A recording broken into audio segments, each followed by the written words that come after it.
Hi, this is Brinda. Welcome to my channel. Video upload பண்ணியே கிட்டத்தட்ட ஒரு 2 வருஷம் மேலே ஆகுதுன்னு நினைக்கிறேன். இப்போ எதுக்கு இந்த வீடியோ அப்படின்னு பார்த்தீங்கன்னா, ஒரு குட்டி ஹாப்பி நியூஸ்.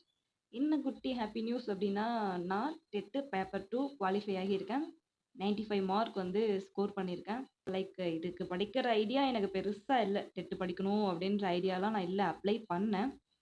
பிஜிடிஆர்பி தான் நான் ஃபோக்கஸ் பண்ணி படிச்சுட்டு இருந்தேன்.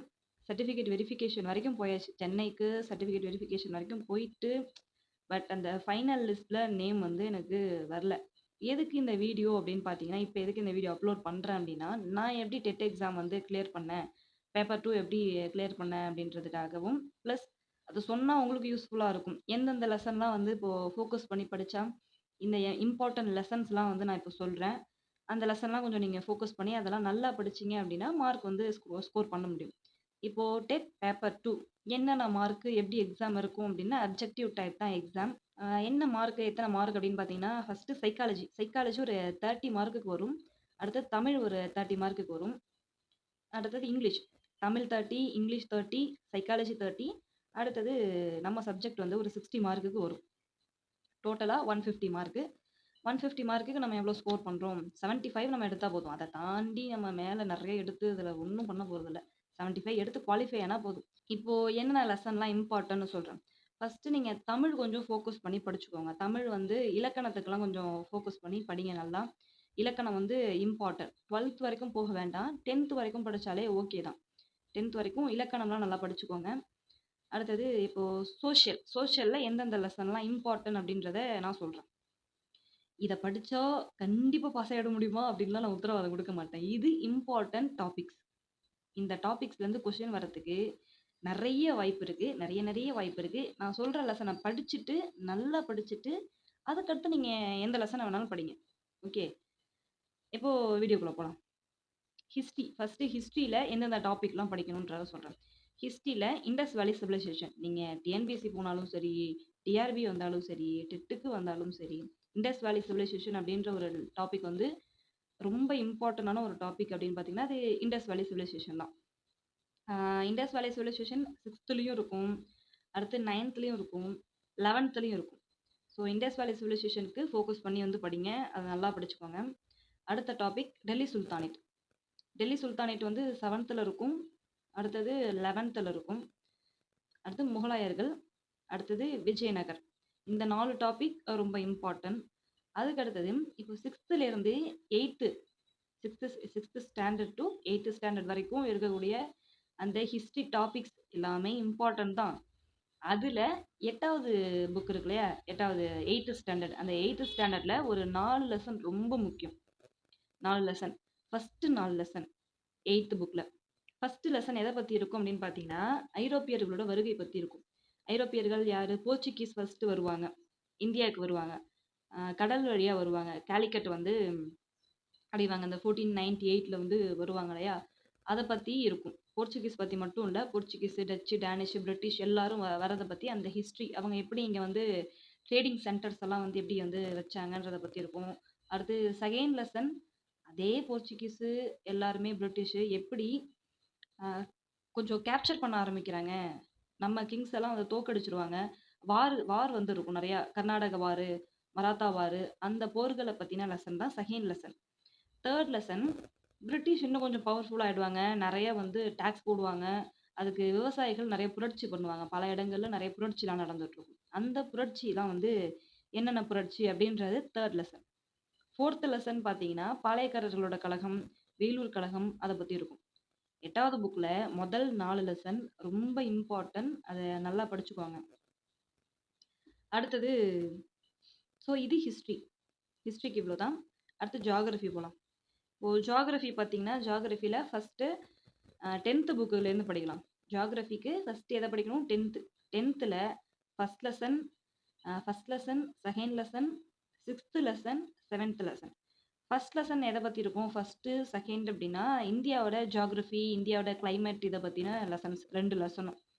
அடுத்தது 6th லெசனும், 7th லெசனும் தமிழ்நாடோட ஜியோகிராஃபி, இந்த கிளைமேட் அண்ட் அங்க என்னென்ன டேம்ஸ் இருக்கு, தமிழ்நாட்டுல என்ன டேம்ஸ் இருக்கு, அத பத்தின லெசன் தான் 6த்தும், 7த்தும். ரொம்ப இம்பார்ட்டன்ட். இதுல இருந்து கொஸ்டின்ஸ் கண்டிப்பா வரும். இந்த 4 லெசன்ஸ்லேருந்து கண்டிப்பா கொஸ்டின்ஸ் வரும். ஹிஸ்ட்ரிக்கு நான் சொன்ன டாபிக்ல இருந்தும் கண்டிப்பா வந்து கொஸ்டின் வரும். ஜியோகிராஃபி இந்த 4 லெசன்லேருந்து கொஸ்டின் வரும். இத தாண்டி இந்த லெசன கொஸ்டின் வந்துட்டு தான் அடுத்த லெசன்லாம் போவாங்க. இதுல எடுக்காம வந்து போக முடியாது. இத அவாய்ட் பண்ண முடியாது. அதுக்கு அடுத்தது 8த் 8த்ல ஃபர்ஸ்ட் லெசன் ராக்ஸ பத்தின இருக்கும். ராக்ஸ் வந்து அதாவது என்னென்ன டைப் ஆஃப் பாறைகள் இருக்கு. அடுத்து 7த் 3 டெர்ம் நமக்கும் அதுக்கும் சம்மந்தமே இல்லாம கொஞ்சம் ஒரு லெசன். நார்த் அமெரிக்கா, சவுத் அமெரிக்காவ பத்தின ஒரு லெசன். 7த் 3 டெர்ம் ஃபர்ஸ்ட் லெசன். ஜியோகிராஃபில first lesson. North America, south அமெரிக்காவோட ஜியோகிராஃபி பத்தி கேட்டிருப்பாங்க. அது பல பக்கம் போகும் அந்த லெசன் வந்து 7த் பசங்களலாம் படிக்கவே முடியாது. அந்த மாதிரி பல பக்கத்துக்கு போகும். நீங்க அத போய் ரொம்ப டீப்பா படிக்கணுன்ற அவசியம் இல்ல.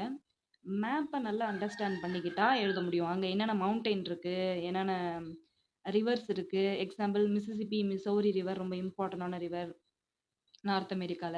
ராக்கி மவுண்டெயின்ஸ் இருக்கு. அடுத்தது ஆண்ட்ஸ்ன்னு சவுத் அமெரிக்கால ஆண்ட்ஸ் அப்படின்ற மவுண்டைன் இருக்கு. ரொம்ப லாங்கஸ்ட்டு எப்படி சொல்லலாம்?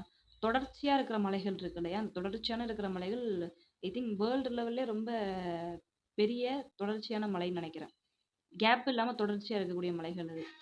மலைத்தொடர். ஆண்ட்ஸ் அப்படின்ற மலைத்தொடர் சவுத் அமெரிக்கால இருக்கும்.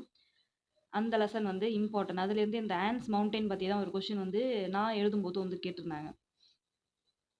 அடுத்து 9த்ல பார்த்தீங்கன்னா, 9த்ல எந்த லெசன் ரொம்ப இம்பார்ட்டன்ட்னா, 9த் ஜியோகிராஃபில 3 லெசன் ரொம்ப இம்பார்ட்டன்ட். எத பத்தி இருக்கும் அப்டின்னா, அட்மாஸ்பியர் பத்தி இருக்கும். இப்போ வானம் இருக்கு. வானத்துக்கு மேல என்ன லேயர் இருக்கு? அதுக்கு மேல எந்த லேயர் இருக்கு? இப்போ ஃப்ளைட் வந்து எந்த லேயர்ல போது? மழை வந்து எந்த லேயர்ல வந்து பெய்யுது? அப்படின்ற மாதிரி அட்மாஸ்பியர பத்தின ஒரு லெசன். அது இம்பார்ட்டன்ட். ஓகே. இப்ப ஹிஸ்ட்ரி பார்த்தாச்சு. இப்ப நம்ம ஹிஸ்ட்ரி பார்த்துருக்கோம், ஜியோகிராஃபி பார்த்துருக்கோம். நெக்ஸ்ட் வந்து சிவிக்ஸ். சிவிக்ஸ்ல எதெல்லாம் இம்பார்ட்டன்ட் லெசன்னா, சிவிக்ஸ்லயுமே 10த்ல இருந்தே ஸ்டார்ட் பண்ணுங்க. 10த்ல ஃபர்ஸ்ட் 3 லெசன் ரொம்ப இம்பார்ட்டன்ட். அதுலேருந்து கொஸ்டின் வரும். கண்டிப்பா வரும். 10த்ல. ஃபர்ஸ்ட் லெசன் வந்து கான்ஸ்டிடியூஷன் பத்தி இருக்கும். செகண்ட் லெசன் வந்து இந்தியன் கான்ஸ்டிடியூஷன் பத்தி இருக்கும். நெறைய ஆர்டிகிள்ஸ் இருக்கும். அத படிங்க. ஆர்டிகிள்ஸ் வந்து மேட்ச் ஷீட்ல கேட்பாங்க. ஆர் அந்த ஆர்டிக்கிள குடுத்து இது எத பத்தி பேசுதுன்னு கேட்கலாம். எனக்கு எத கேட்டிருந்தாங்க அப்டின்னா, ஆர்டிகிள் 14 பத்தி ஒரு கொஸ்டின் வந்து 14-18 அத பத்தின ஒரு கொஸ்டின் வந்து வந்திருந்தது. அடுத்தது ஃபர்ஸ்ட் லெசன் கான்ஸ்டிடியூஷன் பத்தி இருக்கும். செகண்ட் லெசன் எத பத்தி இருக்கும் அப்டின்னா, சென்ட்ரல் கவர்ன்மெண்ட்ட பத்தி இருக்கும். 3 லெசன் ஸ்டேட் கவர்ன்மெண்ட்ட பத்தினதா இருக்கும். ஸோ 2மே இம்பார்ட்டன்ட். 3 லெசனுமே இம்பார்ட்டன்ட். அடுத்து 9த்ல சிவிக்ஸ்ல ஃபர்ஸ்ட் லெசன், 3 லெசன், 5த் லெசன். அடுத்தது 8த்ல வந்து எந்தெந்த லெசன்லாம் இம்பார்ட்டன்ட் சிவிக்ஸ்ல அப்டின்னா, செகண்ட் லெசன், 3 லெசன், 4த், 7த். செகண்ட் லெசன் வந்து இந்த சிட்டிசன்ஷிப் பத்தி இருக்கும். எப்படி வந்து ஒரு நாட்ல, முக்கியமா இந்தியால எப்படி சிட்டிசன்ஷிப் வாங்க முடியும்? 3 லெசன் வந்து செக்குலரிசம். இந்தியா வந்து ஒரு செக்குலர் கண்ட்ரி இல்லையா? அந்த செக்குலரிசம் பத்தின ஒரு கான்செப்ட் குடுத்துருப்பாங்க. அந்த கான்செப்ட்லாம் நமக்கு தெரியும். பொதுவாவே நமக்கு ஹிஸ்ட்ரி படிச்சவங்களுக்கு தெரியும். அதுல ஆர்டிக்கிள் குடுத்துருப்பாங்க. அந்த ஆர்டிக்கிள் தான் நமக்கு ரொம்ப இம்பார்ட்டன்ட். லெசன் ரொம்ப சின்னது. என்ன இத்தன லெசன் சொல்லிட்டே போறாங்கன்னா, அந்த லெசன்லாம் ரொம்ப சின்னது. அடுத்தது 4த் லெசன். 4த் லெசன் எத பத்தி இருக்கும் அப்படின்னு பார்த்தீங்கன்னா, ஹியூமன் ரைட்ஸ்.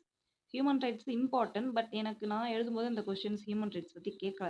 ஹியூமன் ரைட்ஸ் லெசனும் இம்பார்ட்டன்ட். அடுத்து 5த் வந்து ஜுடிஷியரி பத்தி இருக்கும். எப்போதுமே சிவிக்ஸ் வந்து படிக்கும்போது கான்ஸ்டிடியூஷன் பத்தி படிக்கிறது, ஸ்டேட் கவர்ன்மெண்ட், சென்ட்ரல் கவர்ன்மெண்ட், அடுத்து ஜுடிஷியரி வந்து படிக்கிறது ரொம்ப இம்பார்ட்டன்ட். நெக்ஸ்ட் வந்து எக்கனாமிக்ஸ்க்கு போலாம். இப்ப எக்கனாமிக்ஸ்ல 6த்ல ஒரு லெசன் வந்து குடுத்துருப்பாங்க. 6த்ல செகண்ட் டெர்ம். செகண்ட் டெர்ம்ல என்ன லெசன் அப்டின்னா, பொருளியல் ஓர் அறிமுகம் அப்படின்னு. ஒரு லெசன் தான் எக்கனாமிக்ஸ் இருக்குமே அதுல 6த்ல. பொருளியல் ஓர் அறிமுகம். சிம்பிளா இருக்கும். ரொம்ப சிம்பிளா இருக்கும். அதுலேருந்து ஒரு கொஸ்டின் வந்து வந்திருந்தது. அடுத்து 7த்ல 3 மிட் டெர்ம்ல டாக்ஸ் பத்தின ஒரு லெசன் இருக்கும். அதுவும் இம்பார்ட்டன்ட். அடுத்தது 10த்ல economics first lesson GDP gross domestic product. அந்த GDP, GNP, gross national product இத பத்தின ஒரு லெசன் வந்து ஃபர்ஸ்ட் லெசன். அந்த ஜிடிபி பத்திலாம் ஐ திங்க் 7த்லயும் இருக்கும். கொஞ்சம் இருக்கும். எந்த லெசன்னு கரெக்ட்டா தெரியல. 7த்லயும் இருக்கும். இது ரொம்ப இம்பார்ட்டன்ட். ஜிடிபி பத்தி படிக்கிறதும் இம்பார்ட்டன்ட். கண்டிப்பா கேட்பாங்க. எக்கனாமிக்ஸ்ன்னு எடுத்தீங்கன்னா, ஜிடிபி பத்தி படிக்கிறது, டாக்ஸ படிக்கிறது இம்பார்ட்டன்ட். ஸோ, இப்ப சொல்லியிருக்கிறது எல்லாமே ரொம்ப முக்கியமான பாடம்.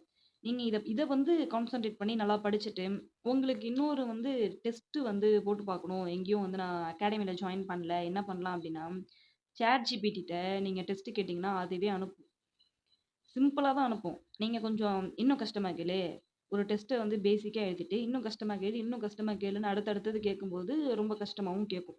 ஸ்டேட்மெண்ட் கொஸ்டின்லாமும் கேட்கும். ஸோ, உங்களால போய் ஒரு இடத்துல ஜாயின் பண்ண முடியல, அதுக்கு அஃபோர்ட் பண்ண முடியல, மணி உங்கள்ட்ட இல்ல அப்படின்னு பார்த்தீங்கன்னா, ChatGPT யூஸ் பண்ணிக்கோங்க. ரொம்ப யூஸ்ஃபுல்லா இருக்கும். நீங்க அதுகிட்ட கொஸ்டின்ஸ் வந்து கேட்டீங்கன்னா, 50 கொஸ்டின் கேட்க சொல்லுங்க. இல்ல 20 கொஸ்டின் கேட்க சொல்லுங்க. ஸ்டேட்மென்ட்டு, மேட்ச்சுட்டு எனக்கு ரொம்ப ஹார்டா கேளு. அல்ட்ரா ஹார்டுன்னு அது சொல்லும். ஒரு வேர்ட் யூஸ் பண்ணும். அல்ட்ரா ஹார்ட் லெவல் கொஸ்டின் கேட்கவா? அப்படின்னு கேட்கும்.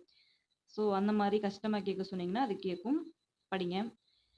இத படிச்சுட்டு, நல்லா டெஸ்ட் எழுதி பிராக்டிஸ் பண்ணிட்டு, அடுத்தது நீங்க நெக்ஸ்ட் லெசன்லாம் வந்து தாராளமா படிங்க. அண்ட் சைக்காலஜில எந்தெந்த டாபிக்லாம் வந்து இம்பார்ட்டன்ட். சைக்காலஜி எல்லாத்தையும் படிக்க வேணாம். 10 யூனிட் இருக்கு சைக்காலஜி. எல்லாத்தையும் படிச்சு மண்ட குழம்ப வேண்டாம். எனக்கு சைக்காலஜி கேட்டாங்க பாருங்க, ரொம்ப பெரிய கொடுமைங்க. ரொம்ப பெரிய கொடுமை. சிம்பிளா கேட்பாங்க, சிம்பிளா கேட்பாங்க அப்படின்னு எங்க அகாடமில சொன்னாங்க. நான் 1 மாசம் தான் டெட் படிச்சேன்னா, அந்த 1 மாசத்துக்கு ஒரு அகாடமில சேர்ந்து தான் படிச்சேன். சைக்காலஜிலாம் இருக்கே அப்படின்னு பயந்துட்டேன். தமிழ்ல நான் படிச்சதே இல்ல. சைக்காலஜி படிச்சதில்ல. அதாவது சைக்காலஜி கொஞ்சம் இதா இருந்தது, பயமா இருந்தது. தமிழும் பயமா இருந்தது. அதனால ஜாயின் பண்ணிட்டேன். ஏன் வம்பு அப்படின்னு ரூ. 2000 தான் ஃபீஸ். ஜாயின் பண்ணிட்டேன். சிம்பிளா தான் கேட்பாங்க அப்படின்னாங்க. பார்த்தா எல்லா கொஸ்டினும் மேட்ச் இட்டு அப்படி இல்லன்னா வந்து காலவரிசைப்படுத்துக. இத வரிசைப்படுத்துக. வரிசைப்படுத்துகன்னே கொஸ்டின் கேட்கறாங்க. எதுவுமே சிம்பிளா குடுத்துடல. எல்லாமே வரிசைப்படுத்துக அந்த மாதிரி தான் இருக்கு. அ ஒரு கொஸ்டின் கேட்டோம். அதுக்கு ஆப்ஷன் பார்த்து ஆன்ஸர் எழுதணும்லாம் இல்ல. நீ உட்காந்து யோசி. யோசிச்சு எழுது அப்படின்ற மாரி தான் வந்து கேட்டாங்க. நீங்க சிம்பிளா கேட்பாங்கன்ட்டு போயிடாதீங்க சைக்காலஜி. நம்பி நான் போனேன். 30 கொஸ்டினுக்கு எனக்கு 1 மணி நேரம் ஆனுச்சு. வெறும் 30 கொஸ்டின்ஸுக்கு எனக்கு 1 ஹவர் ஆனுச்சு. சைக்காலஜிக்கு. ஸோ பி கேர்ஃபுல் சைக்காலஜில. And end of the video எண்டுக்கு வந்தாச்சு. இந்த லெசன் நல்லா படிங்க. நீங்க உங்களுக்கு வந்து இந்த லெசன்ஸ்லாம் நடத்துனா கொஞ்சம் ஹெல்ப்ஃபுல்லா இருக்கும். நீங்க படிச்சது மட்டும் இல்லாம, நடத்துனா கொஞ்சம் ஹெல்ப்ஃபுல்லா இருக்கும் அப்படின்னு நீங்க நெனச்சீங்கன்னா, கமெண்ட் பண்ணுங்க. யார் யாருக்கெல்லாம் நடத்தணும் அப்படின்னு சொல்லிட்டு கமெண்ட் பண்ணுங்க. கண்டிப்பா நான் வந்து ஹிஸ்ட்ரி, ஜியோகிராஃபி, சிவிக்ஸ், எக்கனாமிக்ஸ் எல்லாமே வந்து எக்கனாமிக்ஸ் கொஞ்சம் கஷ்டம். வராது எனக்கு. வாய்ப்பில்ல.